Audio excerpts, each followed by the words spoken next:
ketika gue sudah main game dan nonton film ini justru menimbulkan banyak pertanyaan, bukan menjawab pertanyaan apa yang gue punya dari ketika main gamenya gitu. Selamat malam semuanya, balik lagi di Sinema Tengah Malam. Masih bareng gue Faris. Kali ini gue akan mereview film adaptasi game terbaru yaitu Until Dawn.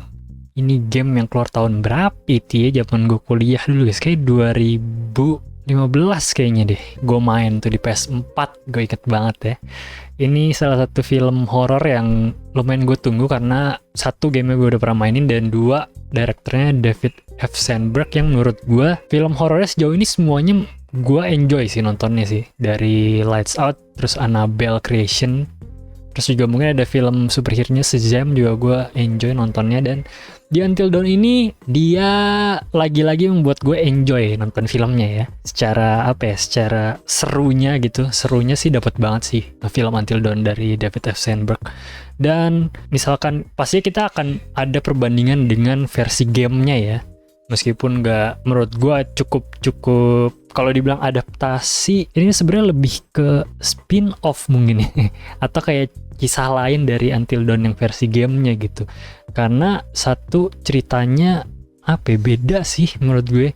Lumayan berbeda dari segi vibes, dari segi kayak apa ya, plot, atau mungkin bahkan kayak dunianya gitu sedikit berbeda menurut gue dari versi gamenya gitu. Iya, dia ngambil beberapa elemen dari gamenya, kayak beberapa makhluk mitosnya yang dibawa ke filmnya, terus juga ada sisi thriller slashernya yang juga dibawa ke filmnya. Dan tapi mereka memasukkan beberapa elemen baru yang eksklusif di filmnya itu, dan baru di filmnya itu time loop gitu. Jadi kisahnya di film ini adalah sekelompok teman yang salah satu karakternya si Clover ini, dia setahun yang lalu adiknya menghilang di tempat ini. Jadi dia kayak berusaha jalan-jalan sekalian mengeksplor gitu, kira-kira adiknya hilang kemana gitu. Dan dia masih ada harapan untuk menemukan adiknya lagi. Tapi ketika dia sampai di daerah situ, ternyata ada satu tempat yang anomali sih, bisa dibilang sih. Itu uniknya sih, beda sama gamenya. Gamenya sama sekali tidak membicarakan tentang anomali gitu di sebuah tempat. Tapi di film ini ada satu anomali, satu tempat yang aneh gitu. Ketika lo masuk situ, hujan nggak ada yang kena di situ.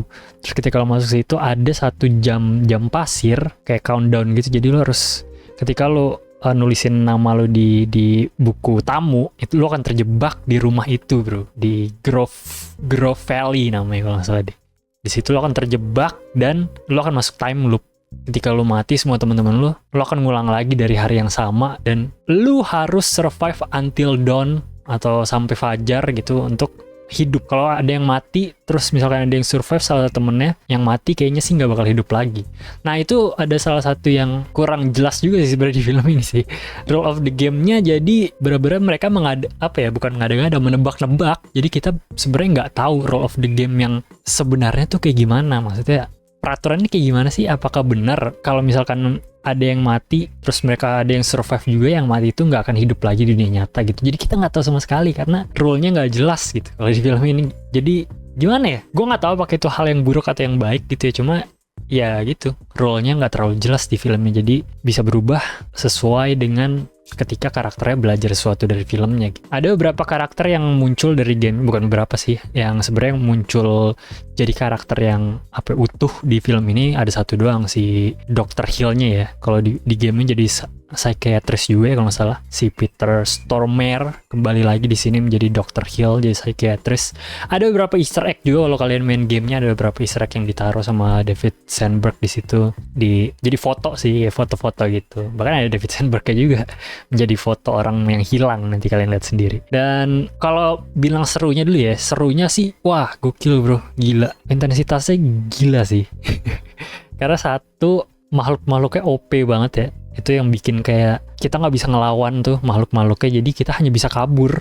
Bener-bener lu survival di film ini, lu survival skill banget lah. Kita nggak bisa melawan, kita cuma bisa lari dan mati bro. Kita mati berkali-kali di film ini, banyak semua karakternya kan ya pastinya, karena terjebak di time loop gitu.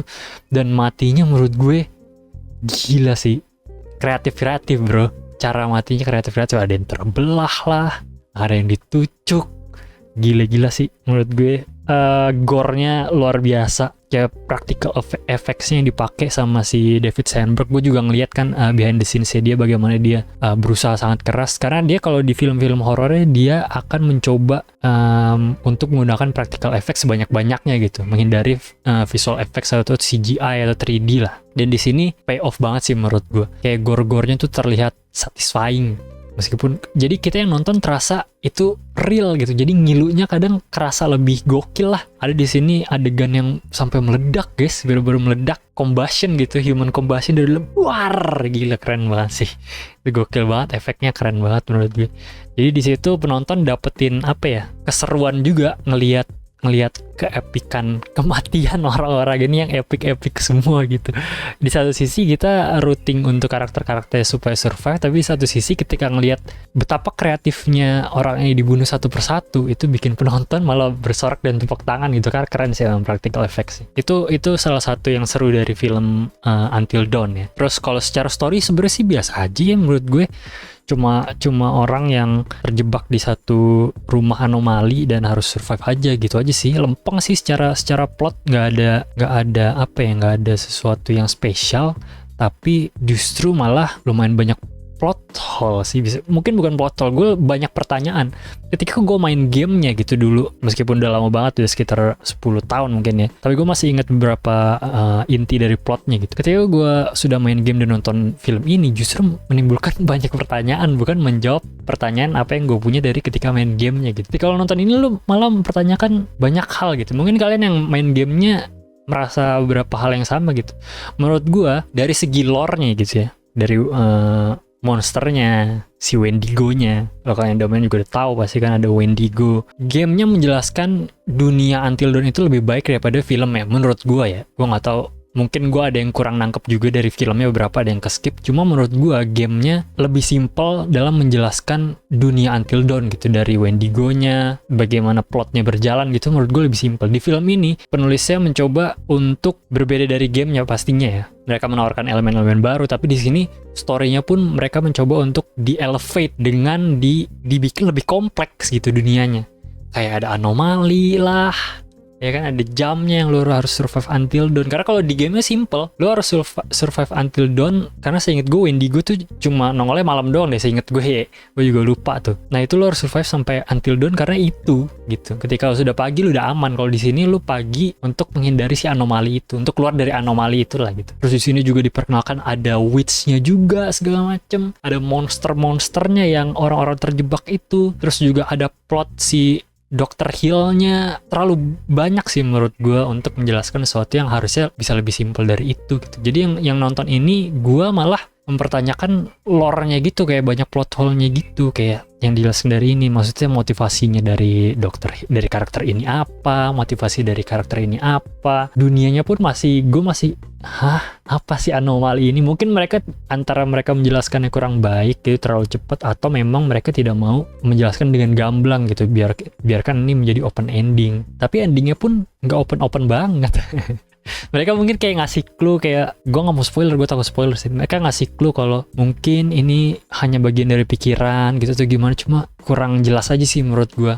Anomali ini sebenarnya apa sih, atau mungkin memang kita tidak seharusnya tahu apa itu anomalinya. Ya menurut gue secara simpel gue bisa bilang kalau yang film itu menurut gue rada ribet aja sih. Lo harus masukin anomali, masukin witchcraft, masukin ada bunker bawah tanah yang bekas di nuklir, apa sih, bekas ada ledakan gitu loh seinget gue. Jadi lore begitu padat dan menurut gue malah tidak menjelaskan apa-apa gitu. Tapi overall menurut gue ini salah satu tontonan horor yang gokil sih. Maksudnya kalau kita nonton, misalkan nyari tontonan untuk dapet fun-nya, menurut gue ini dapet banget fun-nya. Cuma dari segi plot dan lore dunianya menurut gue lo terlalu over kompleks sih, terlalu lebay untuk bikin film yang menjadi berlayer-layer, tapi ujung-ujungnya malah menurut gue bikin bingung dan malah bikin banyak pertanyaan gitu. Ya gitulah. Karena kalau kalian nonton film dan main gamenya, Dr. Hill-nya menurut gue lumayan berbeda sih perannya. Maksud kita kalau di gamenya kita tahu Dr. Hill itu endingnya apa gitu, plot twistnya kita dapat gitu kalau dia tuh apa. Kalau di sini kayak tidak ada penjelasan bro, dari segi plot sama lore itu sih, itu minusnya menurut gue. Tapi kalau dari segi horror, dari segi gore, itu seru banget. Dari practical effects, angle-angle yang dimainin sama David Sandberg menurut gue luar biasa sih dari segi horornya. Tapi ya gue excited lah mungkin kalau ada yang kedua gitu ya, Until Dawn misalkan spin off lagi, bisa lah dieksplor selain anomali, di kayak bikin kayak gamenya lah, kayak ketika orang nginep di kabin tapi ternyata di situ ada serial killer, di situ ada monster. Nggak usah dibikin kayak anomali aja, bikin yang simpel aja guys. Straightforward gitu. Kalau di game gue suka tuh, jadi nggak pakai magical misterius fantasi anomali gitu. Kalau di gamenya gue sukanya ada beberapa orang yang ke kabin, ternyata ada serial killer, tapi ada twistnya lagi tuh, ternyata ada makhluk lain yang mengintai mereka semua dan si serial killer itu menurut gue simple tapi ngena sih. Mungkin nextnya Until Dawn bisa bikin spin-off karakter baru, dimana ada satu kelompok baru, kenalin lagi ada serial killernya, kenalin lagi ada monster baru selain Wendigo, baru di situ kalian bisa explore lah. Di situ mungkin bisa jadi formula gitu, jadi dari film Until Dawn, dan ada ciri khasnya sendiri dan orang bisa tahu akan expect apa ketika nonton film Until Dawn yang berikut-berikutnya gitu. Tapi ini awal yang oke sih menurut gue untuk adaptasi sebuah game, maksudnya mereka fresh banget, menampilkan banyak elemen baru yang bikin orang tertarik gitu untuk nonton. Dan menurut gue time loop juga adalah representasi yang unik untuk menggambarkan apa ya, kalau di gamenya itu kan kayak choice matters gitu kan, game-game yang interaktif gitu. Kalau lo milih ini, lo akan misalkan membunuh karakter ini gitu, dan ini bisa direpresentasikan dengan si time loopnya itu sih menariknya gitu, karena kan mereka nggak bisa menunjukkan choice matter di film ini kan, yang nggak diambil dari game. Tapi itulah dari gua guys, recommended kalau kalian untuk nyari seru-seruan film horor yang bikin kalian teriak-teriak dan ngilu-ngiluan gitu, ini seru sih, seru banget. Tapi kalau dari segi plot menurut gue ini rada terlalu banyak gitu, semuanya jadi membingungkan banget. Jadi kalian mungkin nggak usah terlalu fokus ke plotnya, kalian nikmati aja horornya dan gore-nya, itu aja sih. Kalian langsung komen di bawah aja kalau kalian tertarik untuk nonton Until Dawn the movie. Kalau kalian main gamenya, menurut gue kalian nonton sih, dan bisa bandingin langsung di kolom komen bawah dan bantu gue apakah maksud gue persepsi gue terhadap film ini salah gitu. Kalian tolong luruskan di bawah guys, bantu gue untuk mengerti dari plot yang mungkin gue skip gitu dari plot Until Dawn movie-nya gitu. Terima kasih sudah nonton review dari Until Dawn, sampai ketemu di episode berikutnya, bye bye.